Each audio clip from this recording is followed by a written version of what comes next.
আজকে আপনাদের সাথে একটা জিনিস শেয়ার করব, সেটা হচ্ছে যে যারা গার্মেন্টস প্রোডাকশন ফ্লোরে বা প্রোডাকশন লাইনে অথবা টেকনিক্যাল পয়েন্টের সাথে যারা রিলেটেড আসেন তাদের জন্য এটা হচ্ছে তাদের জন্য একটা ভেরি হেল্পফুল হবে। তারা যদি এই ইফিসিয়েন্সগুলো কিভাবে তারা গুড ইফিসিয়েন্সের জন্য তাদের একটা সহযোগিতা হবে যদি হবে। আজ থেকে অনেক বছর আগে 2017 সালে আমি একটা বিদেশে অর্থাৎ হংকংয়ে আমি একটা ট্রেনিং করছিলাম।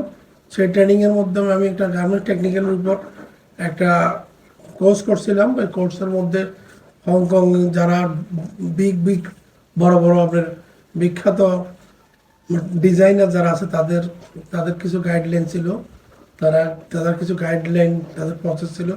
সেই প্রসেসটা হয়তো বা আজকের এই প্রসেসটা অনেকটা একটু লম্বা হতে পারে, যেটা হচ্ছে যে আপনাদেরকে সবার সাথে শেয়ার করতেছি। তো এটা হচ্ছে পয়েন্ট অফ ইমপ্রুভ ইফিসিয়েন্সের দিক। পয়েন্ট অফ ইমপ্রুভ ইফিসিয়েন্স অর্থাৎ আপনি যদি কোনো কাজের ইফিসিয়েন্সিতে ইমপ্রুভমেন্ট চাচ্ছেন তাহলে এই টেকনিক্যাল প্রসেসগুলোকে আপনাকে অ্যাপ্লাই করতে হবে। আমি সিরিয়ালে বলতেছি, use attachment guide correct pressure foot and holder. অর্থাৎ আপনি যে প্রসেসটা করবেন এই প্রসেসের জন্য appropriate pressure feet, appropriate process, যে সুইং লাইনের জন্য যেটা ইউজ করবেন সেটা, তাহলে আদারওয়াইজ আপনি প্রপার এফিসিয়েন্স পাবেন না। তারপরে বলবেন continuous feeding of work of to the swing line.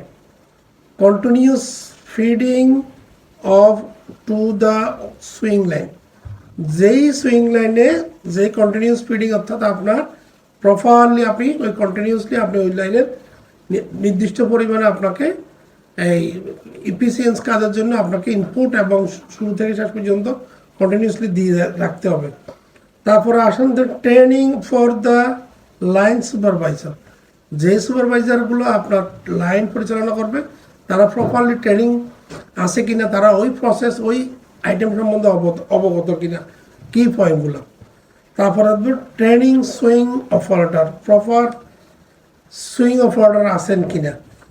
Setting individual operator target, অর্থাৎ আপনি যেই অপারেটরকে ইন্ডিভিজুয়ালি ইফিসিয়েন্সির জন্য টার্গেট দিচ্ছেন সেই অপারেটর অ্যাপ্রোপ্রিয়েট কিনা। তারপরে আছেন conducting motion study and correcting quality motion, অর্থাৎ যেই প্রসেসগুলো অর্থাৎ যেগুলো কন্ডাক্টগুলো মোশনগুলো এবং ইয়েগুলো প্রপারলি আসে কিনা। আওয়ারলি অপারেটর ক্যাপাসিটি চেক, প্রত্যেকটা ঘন্টা অপারেটররা যেই কাজগুলো করতেছে তার ক্যাপাসিটি চেকগুলো ঠিক আছে কিনা। তারপরে দেখবেন conduct R&D check for the garments, use best possible line layout. তারপরে signify work the station layout, reduce line setting time, improve line balancing. অর্থাৎ আপনি একটা কাজ শেষ হওয়ার সাথে সাথে আরেকটা কাজ থেকে আপনি লাইন সেটিংটা কীভাবে করতেছেন, কত দ্রুত করতেছেন সেটাকে বুঝাচ্ছে। তারপরে বুঝাচ্ছে যে reduce line, improve line balancing. তারপরে element of loss time of standard time, অর্থাৎ লস টাইম এবং standard time. Using auto timer swing machine, আপনি auto timer machine swing machine use করতেছেন কিনা। তারপর বলে ইনস্টলিং বেটার ইকুইপমেন্ট, আপনি বেটার ইকুইপমেন্ট ব্যবহার করতেছেন কিনা। আপনি যদি লক্ষ যদি মেশিন ইউজ করেন সেখানে আপনি ওই রকম ইফিসিয়েন্স এরকম কোয়ালিটি আশা করতে পারবেন না। তারপর দেখেন inline quality inspection at regular interval, operator motion and enough energy food for the all worker. আচ্ছা, play for operator incentive and scheme of promotion, অর্থাৎ যেই অপারেটরগুলো ভালো কাজ করতেছে তাদেরকে আপনি কিভাবে তাদেরকে ইউটিলাইজ করতেছেন, তাদেরকে কিভাবে সান্ত্বনা দিচ্ছেন, তাদেরকে কিভাবে আপনি আনন্দ দিচ্ছেন, তাদেরকে তাদের প্রমোশন, তাদের পয়সাপাতি সব প্রপারলি দিলেন কিনা, ওটার উপর নির্ভর করে আপনার ইফিসিয়েন্স হাই হবে। ঠিক আছে, আজকে এই পর্যন্ত। এটা অনেকগুলো ধাপ, অনেকগুলো লম্বা হয়ে যাবে কথা। সেই এই পর্যন্ত, এখানে সংক্ষিপ্ত। আরেকদিন আরেকটা বিষয় নিয়ে কথা বলবো। ওকে, সালামু আলাইকুম, ভালো থাকবেন সবাই।